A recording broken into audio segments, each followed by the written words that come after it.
Hey y'all, it's Sunday morning. Sun's not even like super up, which is why the lighting is like it is. But I just thought I'd bring you all out with me, like what I do first thing when I come out in my garden. First thing is I want to peek on my little caterpillars, and I turn on my lights. These are all my grow lights I have for the plants that I'm growing. And then down at the other end, I have more lights.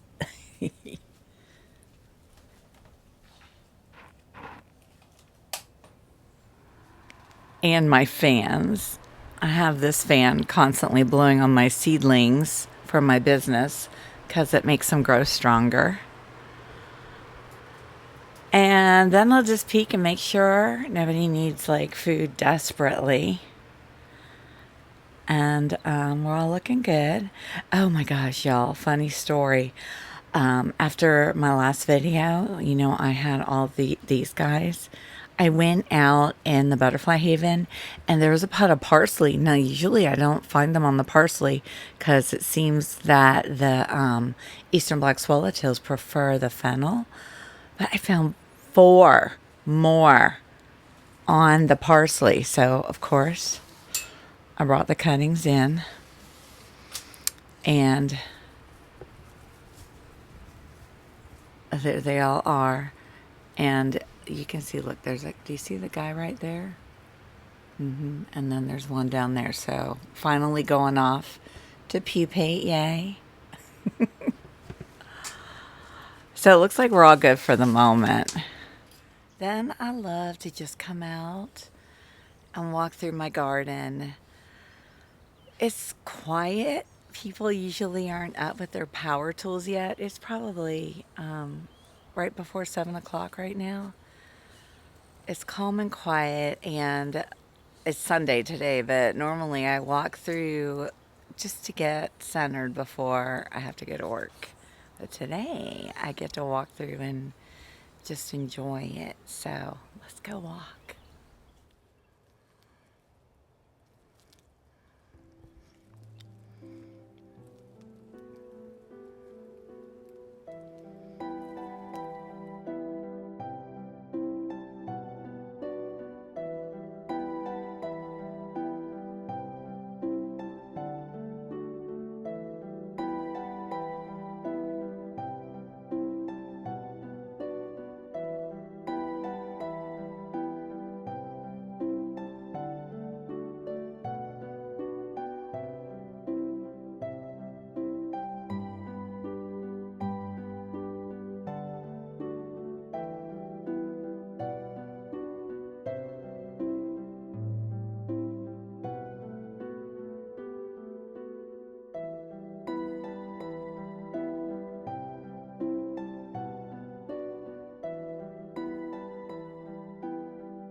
And here is the butterfly haven. Oh, look who's right there. I love it when the moths decide to hang out in my butterfly haven. Let's go inside and see who it is from the other side. So right here at the entrance, there's like a nice, I have random paver stones. When I just have an extra one, I just stick it here somewhere. So I kind of like it. I kind of like it. And then up into the haven.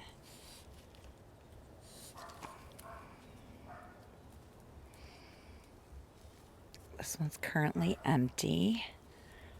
I want another spicebush caterpillar so much. I want lots of them. Here's my wild limes. There's chrysalides in there, but no active caterpillars. My woolly Dutchman's pipe vine ready and waiting for more caterpillars. There might be, this is Maypop passion vine. There might be, oh my gosh, y'all. when I brought them in for the hurricane, they were all together. And I'm just noticing there's a monarch chrysalis in there on the maypop. And it looks like it's going to be closing. Do you see it?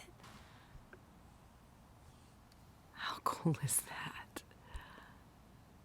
Oh my goodness. I'll have to come out and check in a little bit to see. That is awesome.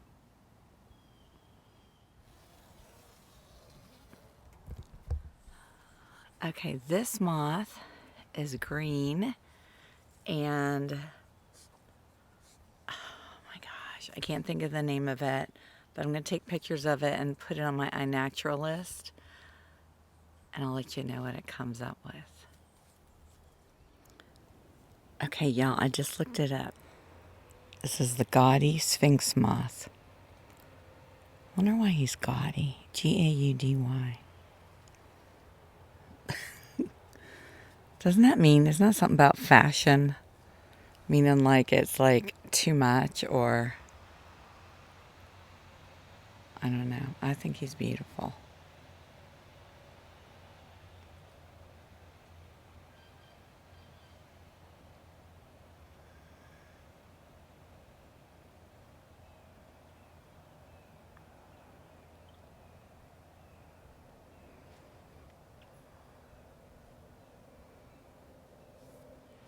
Yeah, that moth was so beautiful. Well, it still is. It's still there. And it's different. Like every time I find one of those big moths, it's different from the other ones that I've had. So I love that there is diversity and variety in my garden, and that my garden, was designed for butterflies, but so many other cool creatures have called my backyard their home. And that's such a beautiful thing. I love it. Even though some of them, like the robber fly, aren't very kind. But you got to have balance. To have a beautiful, thriving garden, you have to have balance. You have to have the good and the bad, and the ugly, and the beautiful. Okay, let's continue our walk.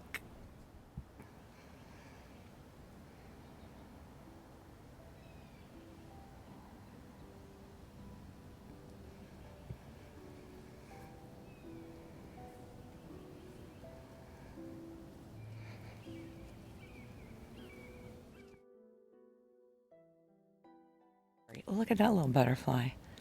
Oh, land so we can go see you. Who are you? It's tiny. No. It's over there on the bush mint. Let me see if I can just stand here and zoom. That is not a cabbage white. That is like a super tiny butterfly. Look who's right here. Hello.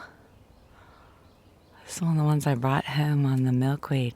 Y'all, like, milkweed is a whole little ecosystem.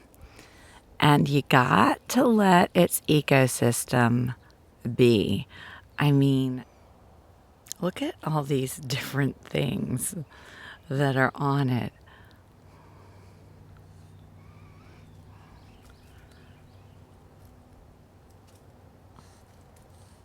And it might look dirty and messy, but it's nature. It's nature doing its thing. And these guys do just fine on the dirty, messy milkweed, even though us gardeners don't necessarily find it pretty. But milkweed is a whole community. It's not just for the monarch caterpillars. And everything works together to make a complete and balanced little ecosystem. So even though you don't like the aphids when they first appear, leave them be, because soon they'll look like this. And you'll have the ladybugs come in, and the Oh my gosh, there goes my brain. There's a larva. Y'all know what it is. It's the larva. I think that's a pupa of the larva. But I can't think of what the larva is. But okay, moving on. Oh, that butterfly is still there. Let me see if I can sneak over. Oh, you know what? I'll try and take a picture of it and do my Seek app. Okay, so my Seek app said that butterfly is a member of the Pieridae family, Pieridae, but it couldn't identify beyond that. And of course, like as soon as I was getting there to take the picture, it flew away and it went like off somewhere. So I don't know, maybe I'll see it again later in my garden. I'll have to go look up that family and see more about it. But the picture I got wasn't really good, but you can see there's like some faint yellow on its wings, so it was interesting. All right, continuing on. You can see the sun starting to come up over the trees across the street. It has to get up high enough over the oak trees, and then it starts shining in my garden. And then for a couple of hours, it's really hot. And then it gets over the trees on my side, and it's better. So a friend of mine who I met on this channel, we were just discussing yesterday. We chat on DMs on Instagram. Y'all can chat with me on Instagram. I will chat with you. It might be a day or two before I get to chat back. But we were talking about how I don't have zebra swallow. Not zebra swallowtail. I don't have them either. Zebra longwing caterpillars, but I have the butterflies a lot. So where are they laying their eggs? And I've got tons of this maypop incense, passiflora incense, growing. But they tend to prefer laying their eggs on it in the shade. So what I'm wondering is if, look, here's my messy tree house that I need to do something with. Y'all, I need to do something. What should I do with my tree house? But you see there's a big clump of passion vine. And it could be that they're laying eggs in there, but it's all running like underneath the tree house and back behind it.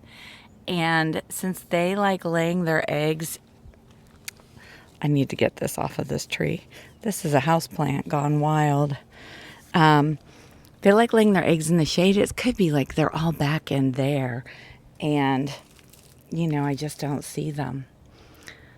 And look at my beauty berry. It has berries on it. Beauty berries like shade. And they're so pretty. The flowers are pretty. The berries are pretty. The birds love them. So you're taking care of your local wildlife by adding one. It's just a beautiful, beautiful plant. It gets very tall. But you can trim it up and shape it easily.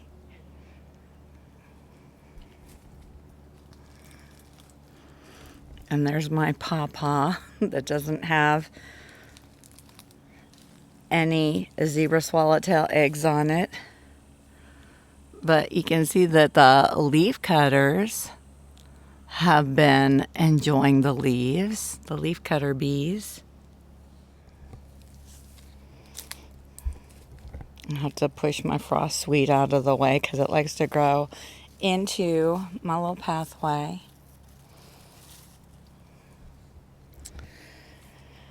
Here is my spice bush that I love, and I come out and I check this thing every day in the hopes of finding eggs. They usually lay eggs on the top fresher leaves underneath, and I'll just like peek and look. And lately, to no avail, I have not been finding eggs. I've seen them in my garden, so I really, really, really, really want to raise more of those caterpillars.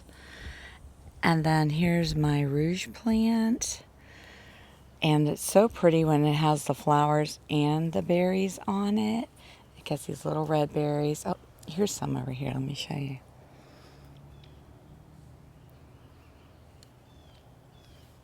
See the red berries, and then it has the white flowers. Isn't that beautiful? It's an actual beautiful shrub. I feel like it's always blooming, and it just goes through the cycle of flowers and then berries and then flowers and then berries. And the berries provide food for your local wildlife, and the flowers provide nectar. It's a low growing shrub, does great in shade. It likes shade, but in an understory. So like you can have something taller like my wild black cherry tree, and then underneath the rouge plant. I know the nectary carries them. It's a great addition for shade, and it's so pretty. And then my velvet coffee is right behind it. I love the leaves of it. And then back there is my snowberry. Y'all, I planted this snowberry. It's been years, and I thought, for some reason, I thought it needed shade. So it's just been back here, and it never gets the snowberries on it because it needs sun.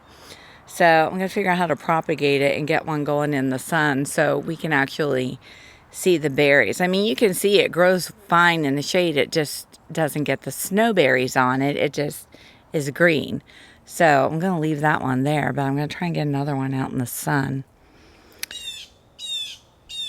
so that we can actually see the berries. There's my monstera and my bird bath hidden in the back there.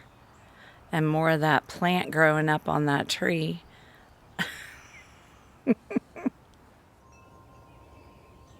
Look, Ringo's over there sniffing the wind chimes. He's making the chimes go off. Oh, look, and there's the red trash can. You all know what that means. Subscribe to my channel and tap the like button. And if you have friends who are into gardening and you enjoy my video, well, share it with them. I still have not collected those seeds. Look, they're still there. But the seeds are still inside, so we're good. Just doing a pan from here.